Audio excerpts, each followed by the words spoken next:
Helo, diolch fawr iawn i chi gyd am ddod yma heddi. Mae'n gret gweld sy'n gymryd o chi yma. O dan y sgubor yma, mae jyst yn edrych yn hollol rhyfedd yn y gofod yma fan hyn. Ond diolch fawr iawn i chi am ddod. Mi wir yn gwerthfawrogi e. Ac gweud y gwir, hwn yw'r tro cyntaf i siarad yn Gymraeg am yng ngwaith i. Felly mae'n od, fi wedi bod yn gwneud gwaith nawr am dros 14 o flynyddoedd, ond hwn yw'r tro cyntaf i fi siarad am yng ngwaith i yn gyhoeddus yn y Gymraeg. So mae'n hwn yn rhywbeth newydd i fi, so gobeithio wneud chi fwynhau. Wel, Carwyn Evans yw'n enw i. Dwi'n reiddiol o Landyfriog wrth ochr Castell Newydd Emlyn, ond wedi bod yn byw ac yn gweithio yng Nghaerdydd bellach.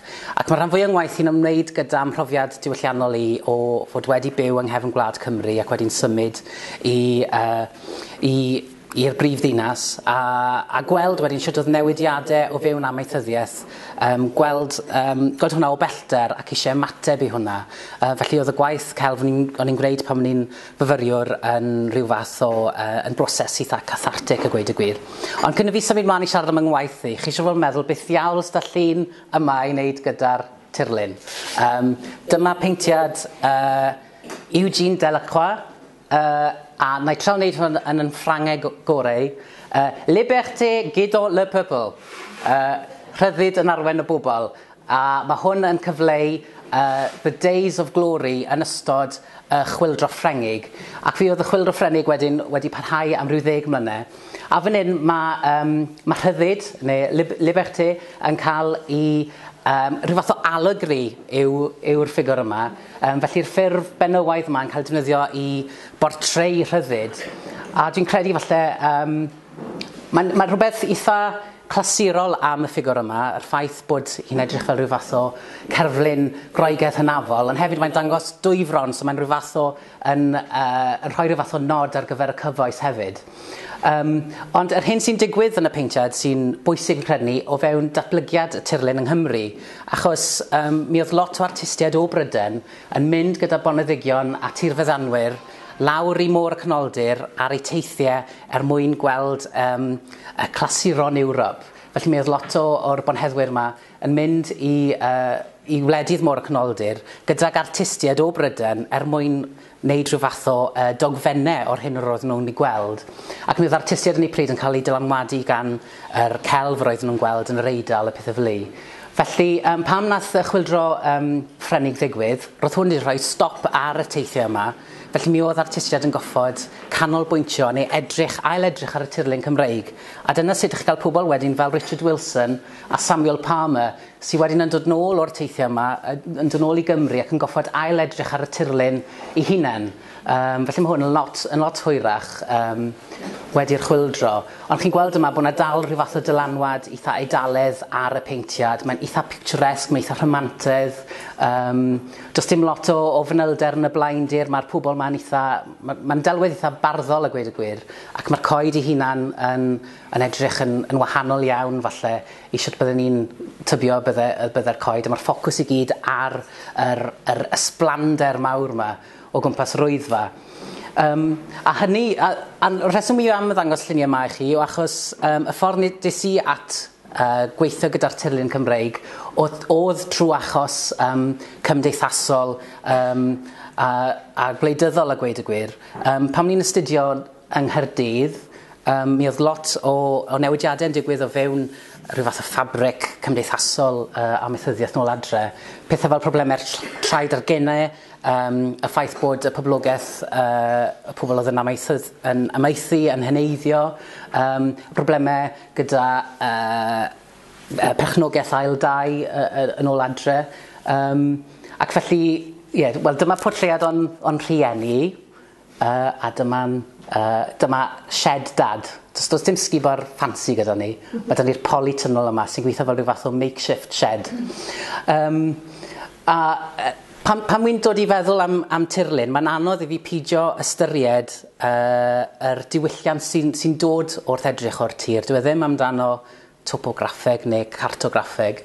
Mae fe amdano gweld yn ddyfnach na'r arwynebol. Dwi'n credu bod Aris Thomas yn cyplysu yn eitha da pan mae'n gweud to live in Wales is to be conscious of the red blood that went into the making of the wild skies. Mae hwnna wir yn rhyw fath o cyplysu falle yr dymder na sydd gyda rhai pobl wrth edrych ar y tirlun. A i mi, yr rhyng berthnasydd na rhwng natur a diwylliant i beth mae tirlun yn ei olygu, y perthynas rhwng dyn a'r tir. Felly dyma'n rhieni. Chi eisiau fod yn sylwi bod yna rhyw fath o disgord yma o ran... maen nhw'n edrych fel dos nhw fod ar clos ffarm, ond maen nhw tu fas yn tini ar stryd o Dau Cyngor yn Llandyfriog, achos nath dad ddim etifeddu'r fferm, i frawd yn nath etifeddu'r fferm, ond bydd e'n gweithio wedyn am 35 o flynyddoedd mewn lladddy yn Llanybydder ac yn Aberteifi, ond ffarmodd e'n neud wedyn gyda'r nos ac ar y penwythnosau. Felly ni'n byw, wel, o'n i'n byw yn y cartre yma yn y stryd yma, a wedyn oedd e'n rhenti tir o amgylch y tŷ ar gyfer ffermio. A pan o'n i yng Nghaerdydd, yr unig beth o'n i'n sylwi arno oedd yr newidiadau oedd yn digwydd yn y polytunnel, achos o'n i beth na pan oedd Cneifo, o'n i beth na pan oedd angen doso, o'n i beth na pan oedd angen docio'r cynffonau bach. O'n i ond yn profi beth oedd ei waith trwy'r newidiadau yn y polytunnel.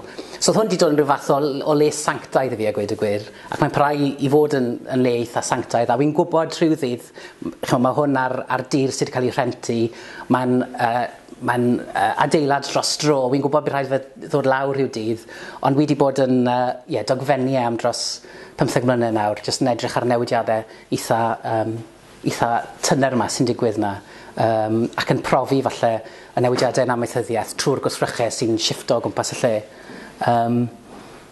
A hefyd, hwn oedd y darn cyntaf nes i ar ôl graddio o'r enw Unlliw. Mae hwn yn rhyw fath o...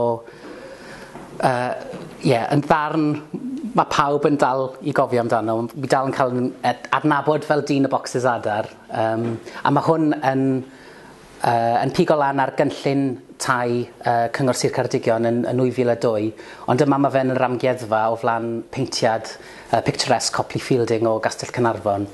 Ac mi oedd hwn yn portreu... O'n i trial cael pobl i edrych ar y nifer o dau oedd nhw'n bwriadu adeiladu yn Sir Caerdigion dros 15 mlynedd, a o'n i methu wneud penachynffon ohono fe, ac o'n i eisiau defnyddio yr gwaith cel fel modd o edrych ar y sefyllfa, ond i agor hwnna lan fel modd o gyfathrebu i bobl hefyd. Ac wedyn mynd mlaen sawl blwyddyn wedyn un sioe sengl gyntaf yn y Drenewydd o'r enw Y Bore Hwnnw Gwyliodd y Wawr yn Torri. O'n i'n synnu a gweud y gwir achos sa'n credu bod lot o ffermwyr yn cael cyfle i gwylio'r wawr yn torri. Credu bod nhw'n rhy brysur yn gwneud pethau eraill. Mae rhywbeth eitha pwrpasol am gwylio'r wawr yn torri o edrych ar natur, a sa'n credu bod ni'n neud digon ohono fe. Ac o'n i eisiau pobl oedd yn dod i'r arddangosfa i falle dechrau gwestiynu pwy oedd y person oedd yn edrych ar y wawr, ac os oedden nhw'n edrych yn hyderus ar y gwawr newydd neu ddim. Felly yn yr arddangosfa nes i, gan bod yr oriel yn cael ei rhannu yn ddoi, nes i rhannu yr syniadau tu ôl i'r gwaith, felly roedd yr gofod cyntaf yn ymwneud gyda'n mhrofiad am perthynas ni i'r tir, ac wedyn yr ail yn pigo lan ar berthynas cymuned newydd oedd yn dod i ardal Ceredigion. Felly mae rhain yn rhyw fath o dyma portred yn rhieni eto. Dwi'n defnyddio lluniau fel establishers yn eitha aml mewn arddangosfeydd, jyst i osod rhyw fath o cyd-destun. Ac wedyn yn yr byrddiadau yma, nes i creu y dioramas yma gyda tirluniau gwahanol. Felly trial pigo lan ar y syniad yma a'i cynnig yr lleoliadau yma lan fel rhyw fath o offrwm o ni, neu trial cysgodi nhw fel rhywbeth sanctaidd. Mae'r dioliaeth yna'n eitha pwysig i fi yn ngwaith i, so chi'n hollol siŵr falle siwt mae ymateb iddo fe. Mae rhain yn rhoi... So dwi'n gweld bod yna tensiwn yn y lluniau o ran yr ceiad iaredig, so chi'n siŵr os bydd y tywydd yn ddigon da mwyn tyfu cnydau teidi, a wedyn falle'r poendod o ddim yn gwybod beth sy'n digwydd y siop lleol. Ond o'n i ddim eisiau ngwaith ei chwaith i fod yn ymwneud gyda agweddau cymdeithasol amaethyddiaeth, felly wedi bod yn gweithio gyda dad yn edrych ar sut mae'n mynd ati i aredig darn o dir. Felly mae rhain yn pwyntau sych ar bapur, ac mae'n edrych ar rhyw fath o gwledydd neu rhyw fath o darnau Tsieina falle sydd wedi torri. Ond beth sy'n edrych ar y prosesau yma gyda ge, A gyda aredig, chi'n goffod torri cwt mwydyn o gwmpas ymyl y cae, sef y talar, a hwnna wedyn byddwch chi'n aredig ola, a wedyn chi'n neud cefn eich aredig ac yn dilyn yr un paralel wedyn tan bod chi wedi wneud y cae gan adael y talar tan yn ola. Ac o'n i'n gweld hwnna'n eitha diddorol, really, bod y proses ma'n rhywbeth sy'n cael ei pasio lawr ar lafar ar hyd cenedlaethau, ond falle bod hwn yn rhyw fath o ymgais i rewiau neu i ddogfeniau mewn ffordd bach yn wahanol. A hefyd gyda aredig, dwi'n gweld yn rhyw fath o ddelwedd o beth hefyd. Y syniad yma bod chi'n torri'r tir ac yn paratoi ar gyfer tymor newydd neu rhyw fath o benod newydd yn calendar yr amaethwr. Ond o'n i ddim eisiau gweld fel rhyw fath o rhywbeth hanesyddol, felly dyma penderfynu wedyn defnyddio'r un methodoleg, yr un proses ar byrddau coffi, just trial cymryd mlaen yr proses yna, ond wedyn gwthio fe mewn ffordd gwahanol. Law yn llawd o hwnna, nes i wedyn arddangos portreadau o weithwyr tramor, so gweithwyr o Wlad Pwyl, oedd yn gweithio gyda'n nhad i yn y lladd-dy yn Llanybyddyr. A gafodd hwn i arddangos yn oriel Myrddin rhai blynyddoedd yn ôl, dan yr arddangosfa Outsider. Ac felly, yn y lladd-dy oedd dad yn gweithio ar y pryd, oedd yn gweithio yn Llanybyddyr, oedd 460 o bobl yn gweithio yna, gyda hanner o'r pobl yn dod o Wlad Pwyl, a rhai eraill dod o Czechoslovacia, Portugal a'r Gweriniaeth Tsiec, gyda rhyw cnewyllyn bach yn dod o'r ardal lleol. Ac o'n i'n gweld o'n o'n i'n jyst meddwl bod yn hollol bonkers, bod yna gweithle yn Sir Ceredigion lle mae'r iaith, y brif iaith yw Pwyledd. O'n i methu gwneud pen a chynffon o hwn. Ac o'n i'n awyddus iawn i gyfarfod y pobl yma, achos fel arfer, yng Nghaerdydd chi'n gweld yr gweithwyr lloches yma yn gweithio mewn bariau neu mewn gwestai, chi'n dod i gyfarfod yno. Ond pan mae pobl yn gweithio mewn lladd-dy, so chi yn gweld nhw o gwbl. Heb law am pan maen nhw'n gadael, a maen nhw'n gyd yn goffo gwisgo'r high-vis jackets yma pan nhw'n gadael yr iard, y lladd-dy yn Oriel Jones.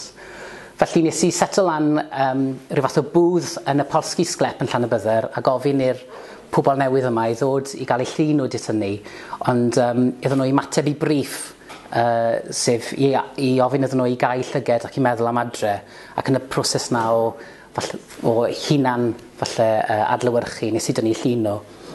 Straw cwestiwn i Cymru ond yn gweld fel gytre neu Gwlad Pwyl. A hefyd dwi wedi chwyddo nhw lan yn rhyw fath o maint llawn fel bod chi yn gweld nhw fel pobl a dim fel falle ffotograffau, gweud y gwir.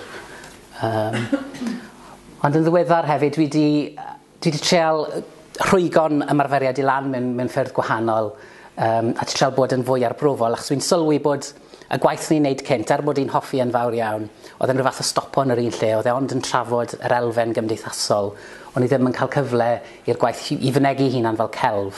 Ac felly wedi bod pasol torri neu rhwygo hwnna lan wrth fod yn eitha chwaraeus, a mae misi mewn sbout tebot yn Studio Lowry, a hefyd wedyn defnyddio'r clai yn fwy achos bod clai yn cysylltu'n uniongyrchol gyda'r tir, a pan dwi'n edrych ar glai wi methu help ond meddwl am y pobl neu'r diwylliant sydd yn byw arno fe. Felly dyma fi yn rhyw fath o aredig yn nwylo i trwy'r clai. A wedyn creu y ffurfiau bone china yma wedyn, allan o scraps yng Nghariad i Lowry Davies sy'n creu ffurfiau domestig, fel llestri a vases a pethau fel ni. Ac wedyn gwthio'r clai o dir dad trwyddo fe i treol gweld os oes yna modd i ddadgysylltu'r syniadau yna neu'r ideologies yna o mamwlad neu tadwlad o'r clai. So syniad yna o bwydo neu rhyw fath o system, digestive system, so bod ni falle fel diwylliant bod ni'n cymryd y gorau sydd gan diwylliant i gynnig, ond beth sy'n digwydd wedyn gyda'r hyn sy'n cael ei adael ar ôl. A oherwydd ymhrofiad i o amaethyddiaeth, gweld pethau ôl proses ydw i. Felly mae da fi diddordeb yn yr hyn sy'n cael ei adael ar ôl, yr hyn sy'n weddill.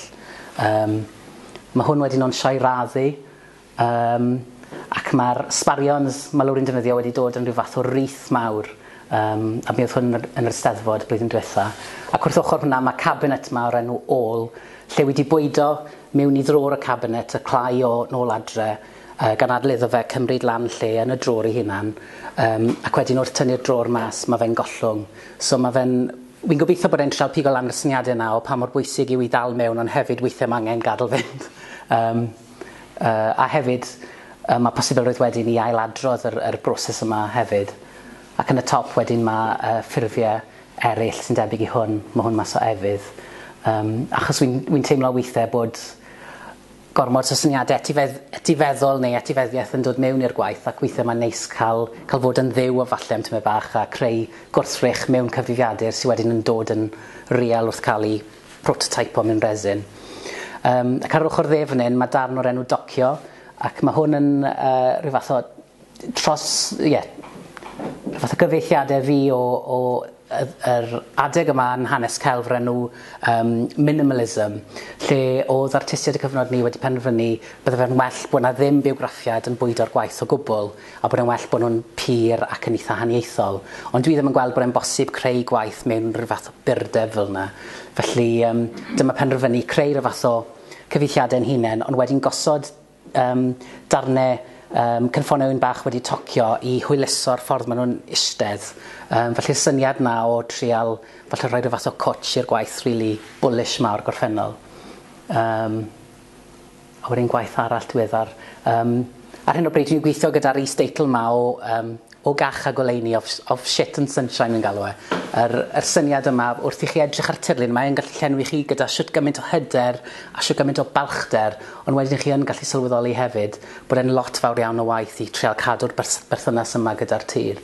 Ac felly dyma pam i chi'n cael rhyw fath o'r siapiau carthion yma yn dod o'r clai o dir dad. Felly mae'r clai yma yn un sydd wedi cael ei hidlo i'r pwynt lle dwi ddim yn adnabod fel clai o dir nôl adre, ac wedyn i tanio nhw i rhewi nhw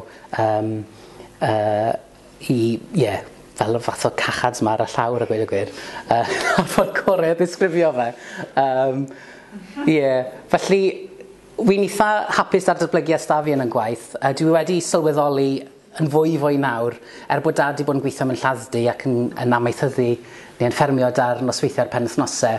Mae'r un fath o drive da'r ddoi o ni, a dim ond ddiweddar wedi dod i sylwi na, a gweud y gwir. Ond wi wedi goffod gweithio yn llawn amser er mwyn parhau gyda'r ymarfer i fel artist. Yn yr un ffordd mae wedi goffod, mae fe'n amlwg angen gweithio'r tir, mae angen fod gyda perthynas gyda anifeiliaid, mae fe ynghlwm ynddo fe na beth mae moyn wneud. Felly ni wedi dod at rhyw fath o gyd gyfarfod falle bod ni yn sylweddoli bod y ddoi o ni yn gweithio. Mae'r un peth sy'n gyrru ni a gweud y gwir, bod angen i ni fod ar ryw fath o synwyr ma o berthyn i'r tir ac o gysylltu i'r tir, mod i'n neud e trwy drywydd celf cyhoeddus, cyfoes, a bod e'n neud e trwy yr hyn mae wastod di gwybod, really. Felly, credu, mae gyd sydd fi weid, falle fy tirlun gweithio, bod chi wedi mwynhau hwnna. Dwi wedi siarad am gormod? Na, dwi'n iawn.